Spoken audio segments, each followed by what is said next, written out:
ആയിരിക്കും വലിയ അള്ളാന്റെ അടുക്കൽ വലിയ രക്ഷയെന്ന് നമ്മൾ ധരിക്കും. പക്ഷെ മൂപ്പിലാന്തി അള്ള തീരുമാനിക്കുന്ന വിഷയം വേറെയാണ്. അത് അള്ളാഹ് തന്നെ പറയുന്ന കാര്യമാണ്. ഇന്ന അക്രമകും ഇൻദല്ലാഹി അത്ഖാകും. അല്ലാഹുവിന്റെ അടുക്കൽ ഏറ്റവും വലിയ മാന്യനും ഏറ്റവും വലിയ അള്ളാന്റെ പ്രീതി കരസ്ഥമാക്കിയവനും അള്ളാന്റെ അടുക്കൽ സ്വീകാര്യനും അത്ഖാകും, അവനെ ഏറ്റവും കൂടുതൽ ഭയപ്പെട്ടവനത്രേ. അള്ളാഹയെ പേടിച്ചവനാരോ അവനാണ് അള്ളാന്റെ അടുക്കൽ സ്ഥാനം. അതിനാണ് ഞാൻ നിങ്ങൾ ഒരുമിച്ചുകൂടി അള്ളാഹയെ പേടിക്കാൻ. നമുക്കിവിടെ ഗ്രൂപ്പും ഇല്ല, നമുക്കാരെയും പഴിയാറണ്ട, നമുക്കാരെയും കളിയാക്കണ്ട, നമുക്കാരെയും ആക്ഷേപിക്കണ്ട, നമുക്കാരെയും അധിക്ഷേപിക്കണ്ട. നിങ്ങളും ഞാനും അള്ളാഹയെ പേടിച്ച് ജീവിക്കണം മരിക്കുന്നത് വരെ. അതാണ് എൻ്റെ നിങ്ങളുടെ ആഗ്രഹം. നിങ്ങളുടെ ആഗ്രഹം അതല്ലേ?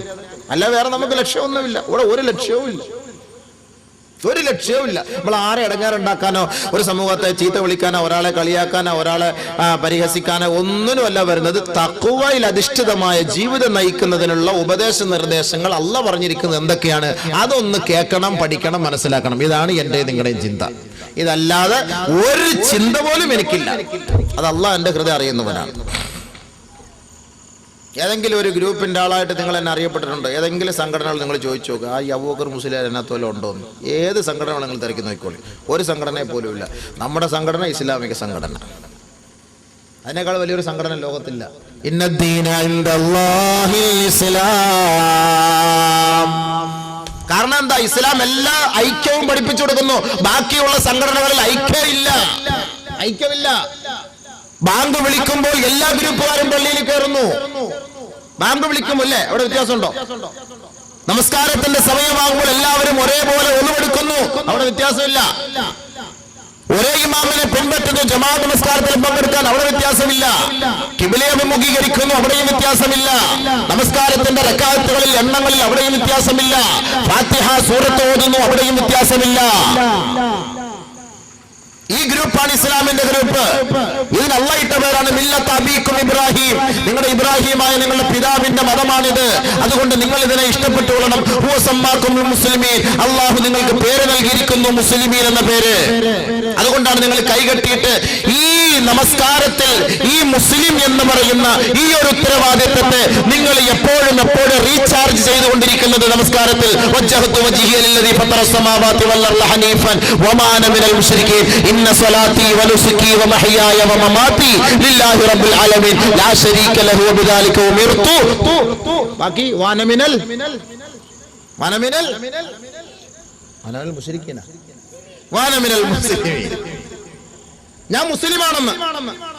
ഞാൻ മുസ്ലിമാണെന്ന് റബ്ബിന്റെ കോടതിയുടെ മുന്നിൽ കൈകെട്ടി നിന്നുകൊണ്ട് എല്ലാ ദിവസവും 5 പ്രാവശ്യം നമ്മുടെ ഈമാനിനെ ചാർജ് ചെയ്തുകൊണ്ടിരിക്കുകയാണ്. വാനമിനൽ മുസ്ലിമീൻ. എന്നിട്ട് അല്ലാഹ് പറയുന്നു, ഈ ഇസ്ലാമിൽ നീ ഉൾപ്പെട്ടാൽ നീ രക്ഷപ്പെടും. ഈ ഇസ്ലാം അല്ലാതെ വേറെ ഏതിൽ നീ ഉൾപ്പെടുന്നു നീ രക്ഷപ്പെടുകയില്ല.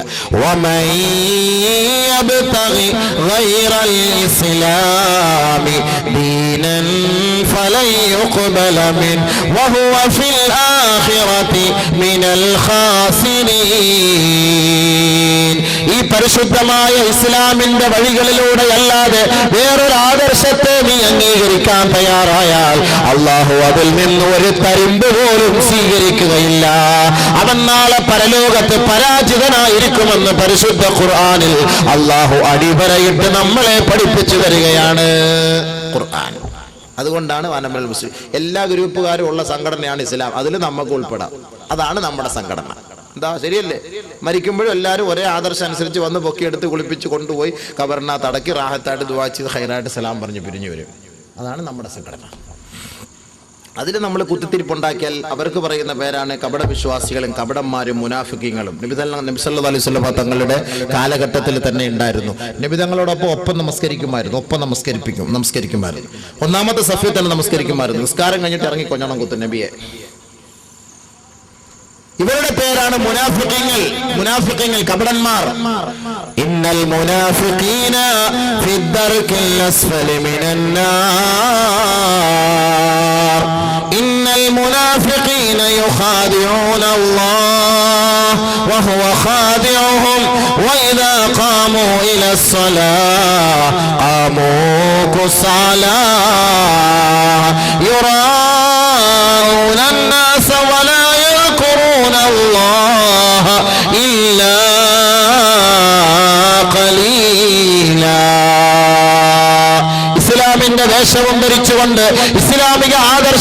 അടിമകളാണെന്ന് വാദിച്ചുകൊണ്ട് പള്ളികളിലേക്ക് നമസ്കാരത്തിന് വേണ്ടി നേതൃത്വം നൽകുകയും അതിന്റെ പിന്നിൽ അണിനിരക്കുകയും ചെയ്യുന്ന ഒരു കൂട്ടമുണ്ടാകും. ഇവർ അല്ലാഹുവിനെ വഞ്ചിക്കുകയാണ്.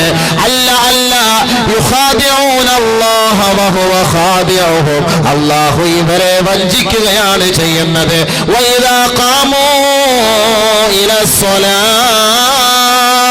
അവർ നമസ്കാരത്തിലേക്ക് കൈകെട്ടി നിന്ന് കഴിഞ്ഞാൽ ഖാമൂ കുസാലാ, അലസതയോടെ അലംഭാവത്തോടെ അവരുടെ ചിന്താമണ്ഡലങ്ങളിൽ എങ്ങോട്ടോ തിരിച്ചുകൊണ്ടവർ നമസ്കരിക്കുന്നു.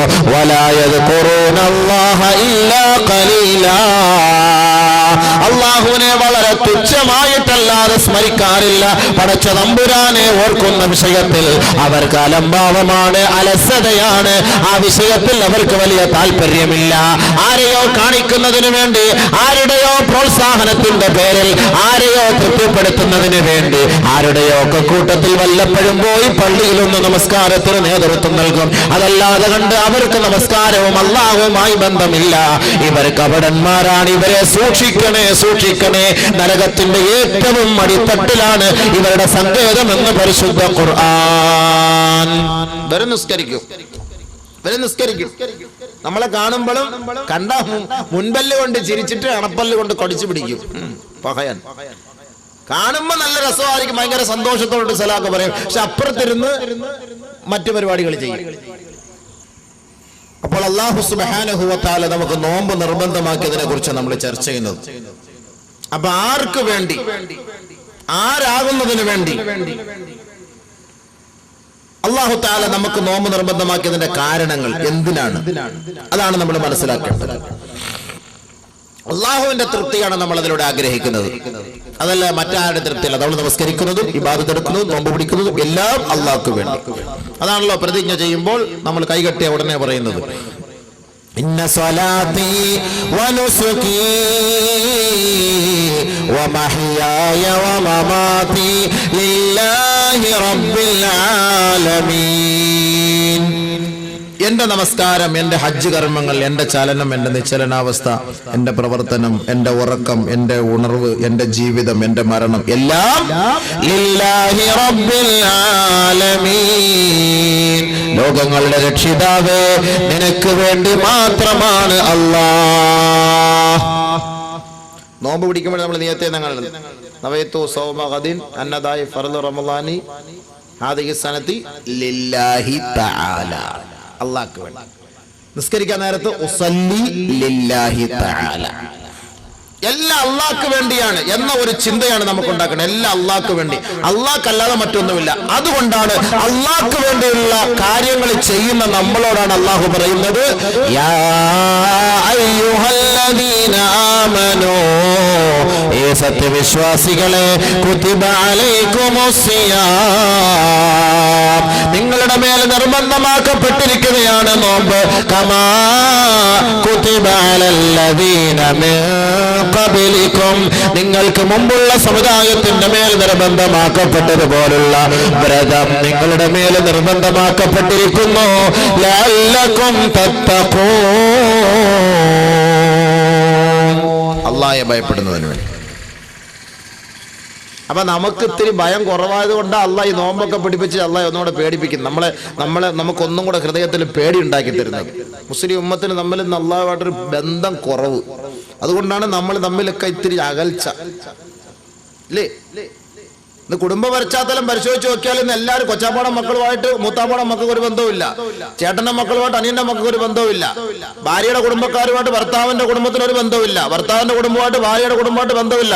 വളരെ വിരളം മാത്രം.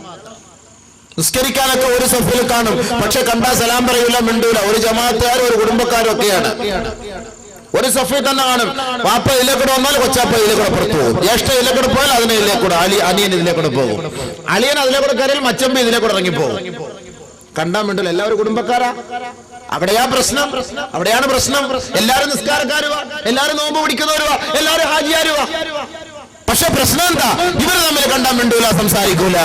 അതാണ് അല്ലാഹു പറയുന്നത്, അങ്ങനെ ജീവിച്ചാൽ തഖ്വയോടുകൂടി എന്റെ അടുക്കൽ നിങ്ങൾക്ക് സ്ഥാനം കിട്ടൂല. കേട്ടോ, എല്ലാരും കേട്ടോ, മനസ്സിലാക്കുക. ദീന പറയുന്ന ഖുർആനും ഹദീസും അവിടെ ആർക്കും വരാത്തൊരു സംശയവും വേണ്ട.